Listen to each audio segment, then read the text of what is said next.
compartilhar a tela. Estão enxergando?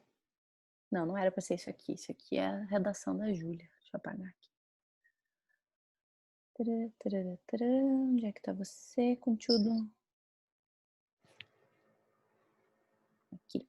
Tá enxergando? Alguém me dá um sim aí. E agora eu não tô olhando o Sim. chat. Obrigada.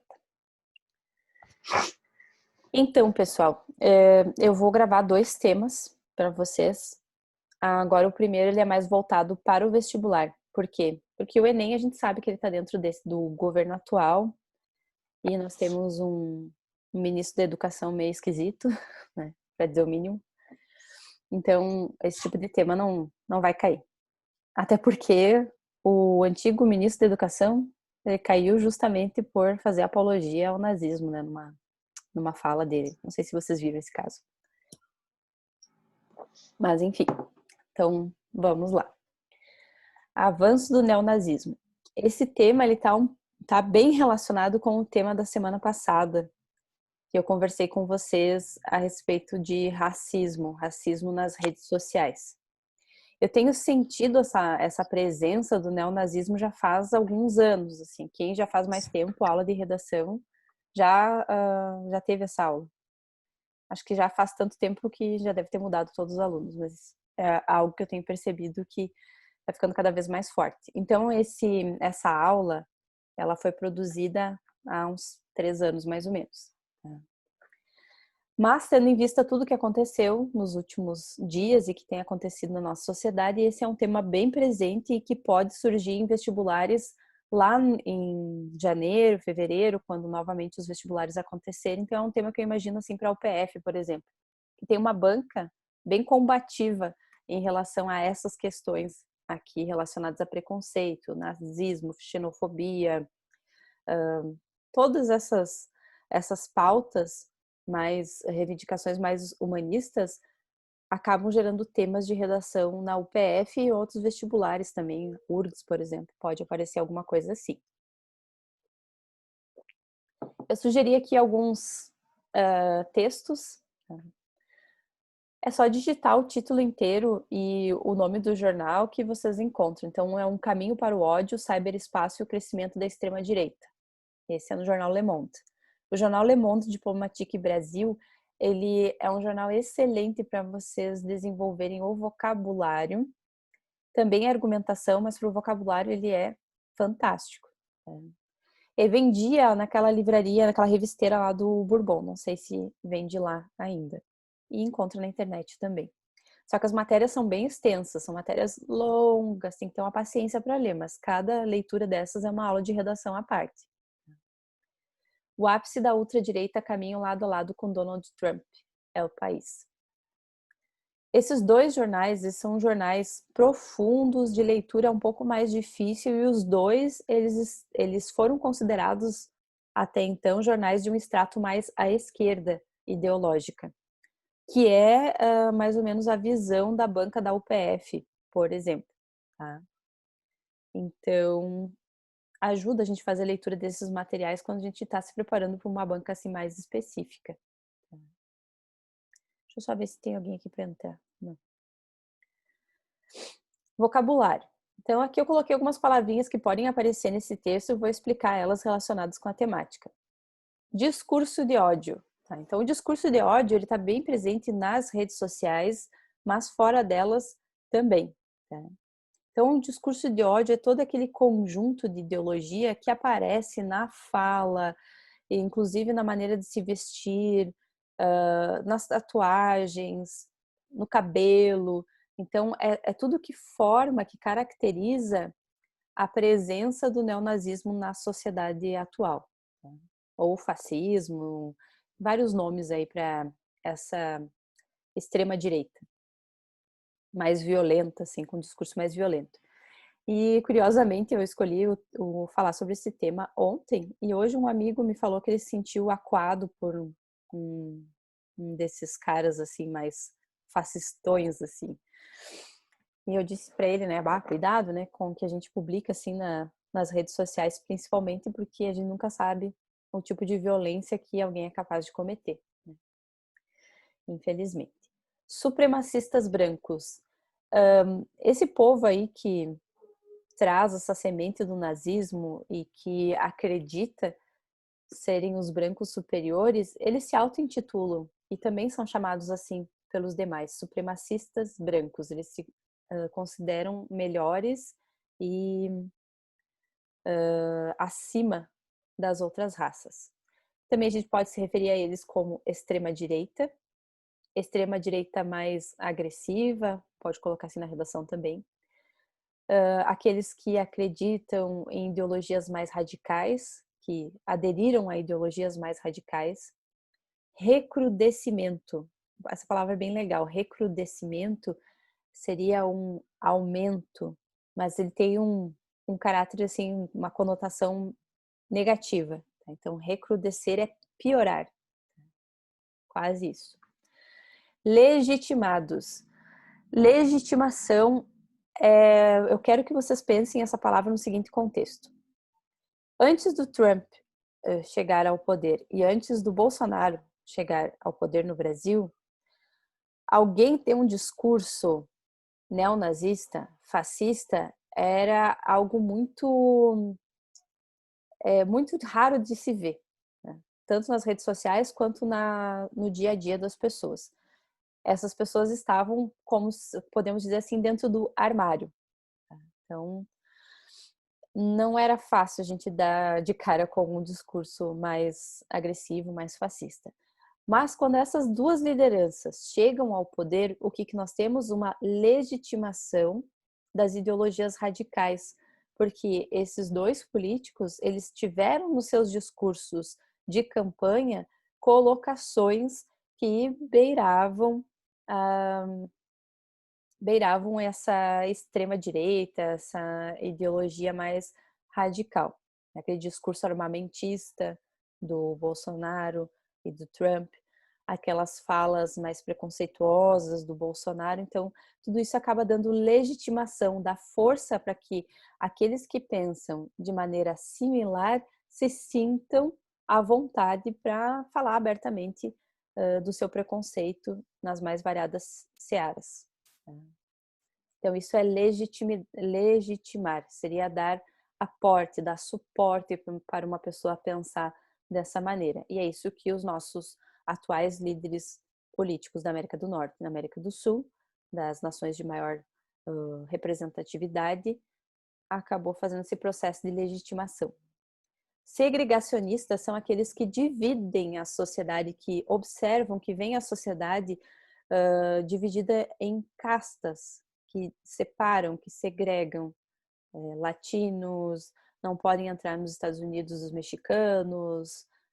No Brasil, alguns acreditam que os negros não devem ter o seu espaço, não devem utilizar as cotas nas universidades públicas e assim por diante. São pensamentos segregacionistas, são atitudes segregacionistas. Segregação, então, separar as pessoas. Tópicos para reflexão. A eleição do Trump com seus discursos nacionalistas e xenofóbicos deram legitimidade aos grupos de extrema direita. Era o processo que eu estava explicando anteriormente para vocês. Quais discursos nacionalistas? Aquela releitura de American First, América para os americanos, América em primeiro lugar, esse é um pensamento bastante nacionalista. E o Trump e o Bolsonaro sempre estiveram bastante conectados, digamos assim, no plano ideológico. Mas vejam que no momento em que o Brasil começa a despontar nos casos de Covid, o Trump disse: não queremos brasileiros aqui porque eles vão infectar o nosso povo. Essa doença é uma doença de chineses, ou mal chinês, a doença chinesa, enfim. Então, esses discursos protecionistas, nacionalistas, eles são comuns a esses dois líderes políticos. E xenofobia seria o preconceito em relação ao estrangeiro. Né? Lembrem que uma das propostas do Trump, quando ele se candidatou, foi elevar um muro para impedir que os mexicanos entrassem dentro dos Estados Unidos. E teve toda uma sequência de ações para fechar os Estados Unidos para a entrada dos estrangeiros. Então, tudo que está acontecendo agora, todos aqueles movimentos que nós estamos vendo na televisão, nos jornais, as pessoas tomando as ruas, mesmo no meio de uma pandemia, não só nos Estados Unidos, mas em toda a Europa, entrando em conflito entre aqueles que são antirracistas e aqueles que são fascistas, que são neonazistas.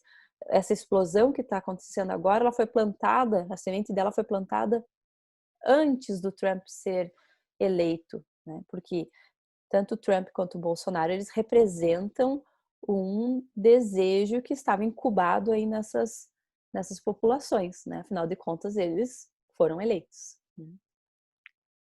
A articulação dos neonazistas ocorre principalmente online. Hoje já não se fala mais nisso, porque sim, a articulação é feita online, mas já existem grupos que treinam tiro, que estão se armando e são perigosos, são pessoas perigosas. Mas na época que eu pensei pela primeira vez esse tema de redação, pela primeira vez assim mais recentemente, há alguns anos, a gente percebia esses movimentos na internet e não fora dela. E agora esse comportamento está cada vez mais presente na realidade das pessoas. Houve uma revitalização da Ku Klux Klan. Tá? Então esse era aquele grupo que nos Estados Unidos do Sul eles perseguiam os negros, assassinavam os negros, eram um grupo de extremistas brancos, né, de supremacistas brancos. E isso veio lá da época da Guerra da Secessão, da Guerra dos Estados Unidos do Norte com os Estados Unidos do Sul, que era escravagista e o do Norte era abolicionista. E esse grupo, ele estava extinto historicamente, mas ele acabou sendo revitalizado nos últimos anos e está em ação. Os neonazistas discriminam e atacam afrodescendentes, judeus e imigrantes LGBT. Então, não é só o racismo dentro dessa ideologia neonazista, mas como era no nazismo do Hitler. Vários grupos eram atacados pelos nazistas, não só os judeus. Os ciganos, negros, toda pessoa que tivesse algum tipo de deficiência mental ou física. Então, pensem assim, ó, esse discurso, essa ideia da supremacia, do mais forte, desse darwinismo social, ele está muito presente nos discursos de quem fala: ah, mas a doença, a pandemia não é tão grave assim porque ela mata principalmente idosos, né? Então, essa é uma perspectiva bem neonazista, né? Quem não está apto, quem é mais fraco, se morrer não tem problema, não importa. No Brasil, o aumento de grupos dessa natureza foi estimulado pela... Deixa eu botar...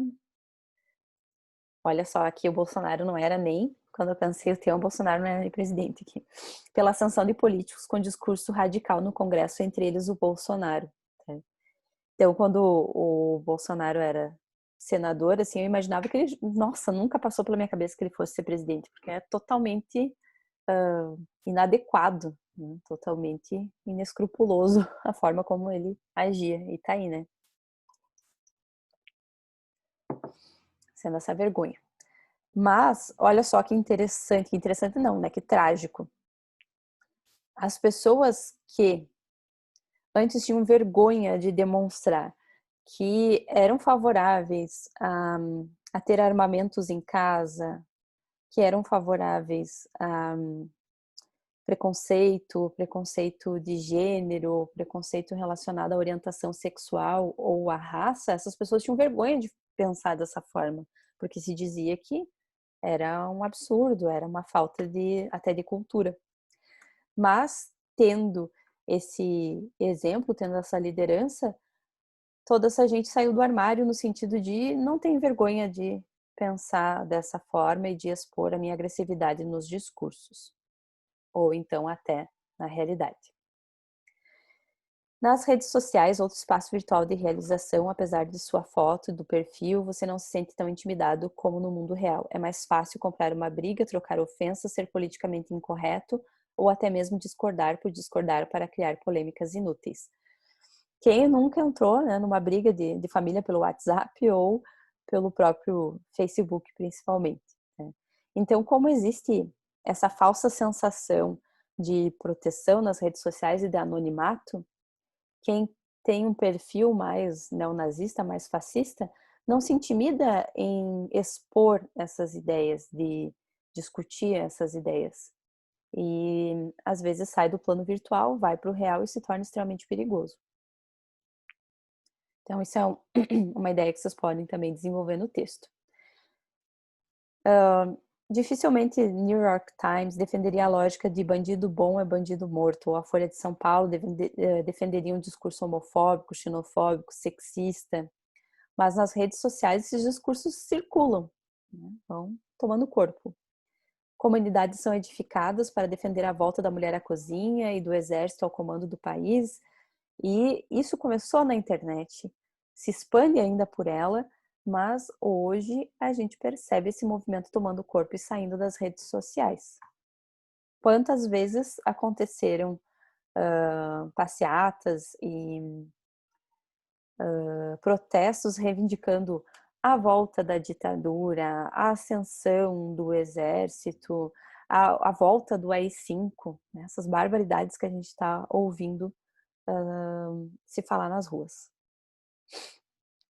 Intertextualidade. Sobre esse tema, a ascensão do neonazismo, o retorno do neonazismo, o texto Vigiar e Punir do Foucault, ele é bastante interessante.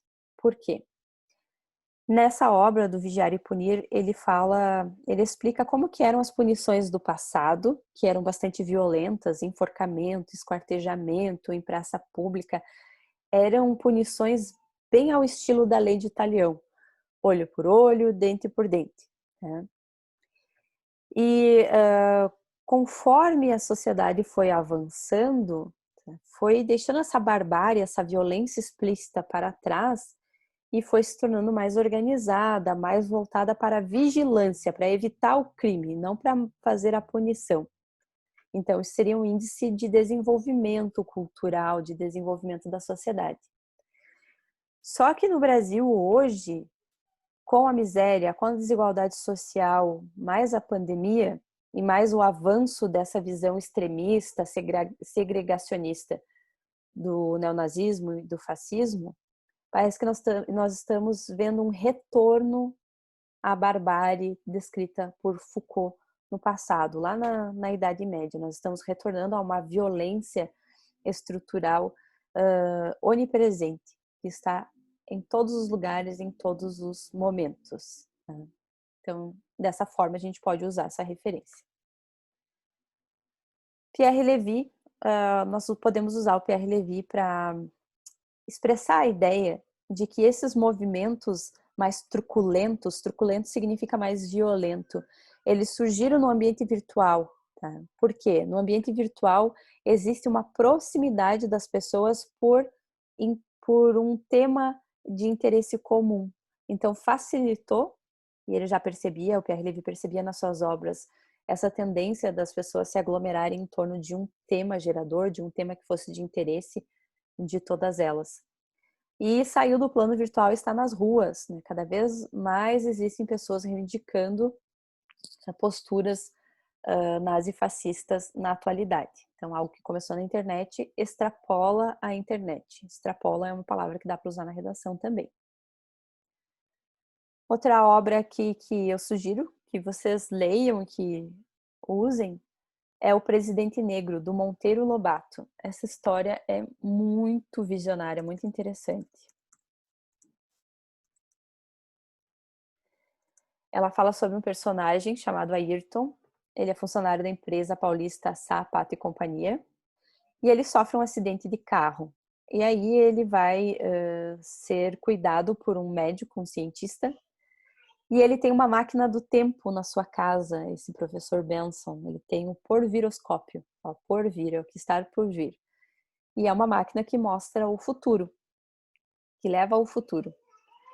E o personagem Ayrton, ele usa essa máquina do tempo, olha que viagem histórica que o Monteiro Lobato escreveu. E ele descobre que no mundo do futuro, na 88ª eleição, o presidente americano é um presidente negro, né? Barack Obama, Jim Roy.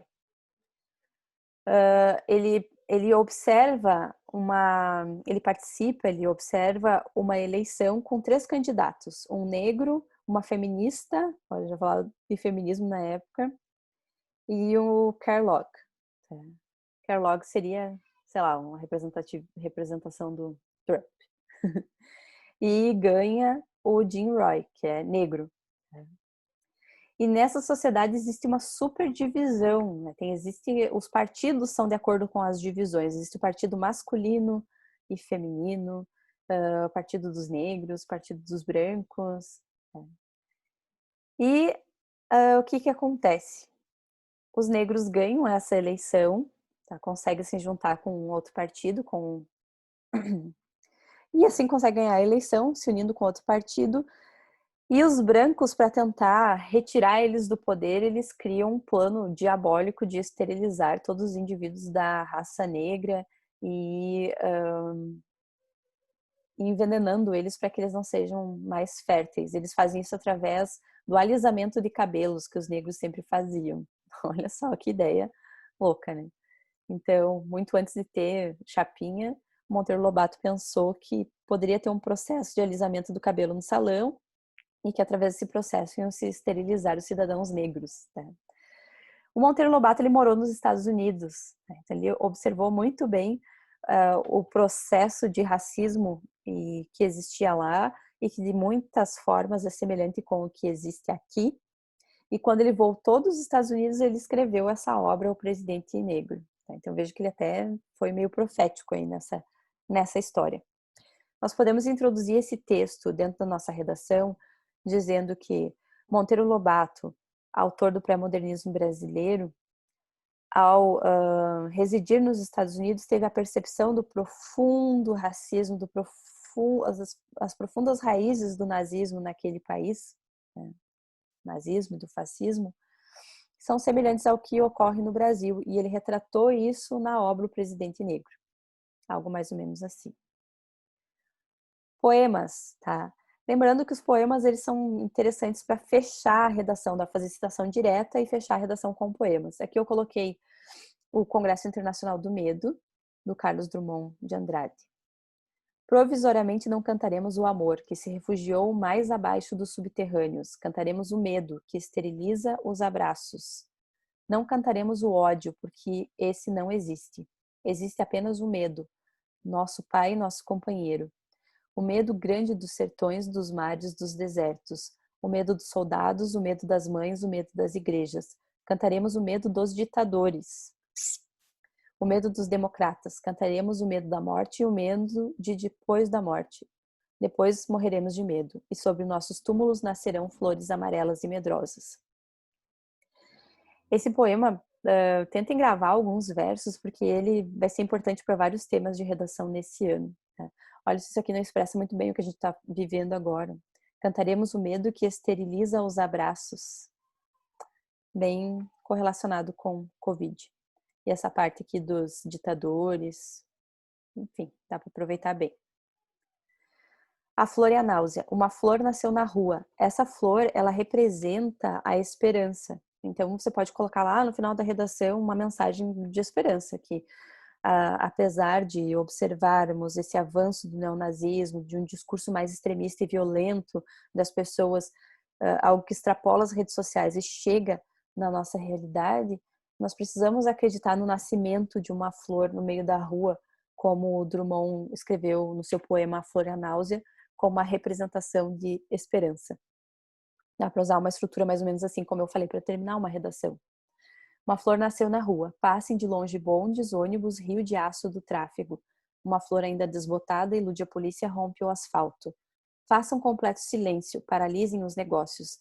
Garanto que nasceu. Eu apertei o negócio e não sei se vai sumir.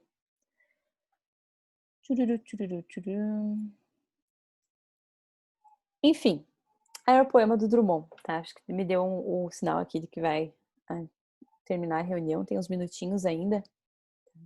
Mas o tema é esse, né? Depois eu passo o material para vocês ali no WhatsApp, daí eu já vou gravar daqui um pouquinho, daqui uns 5 minutinhos, já vou gravar a segunda aula.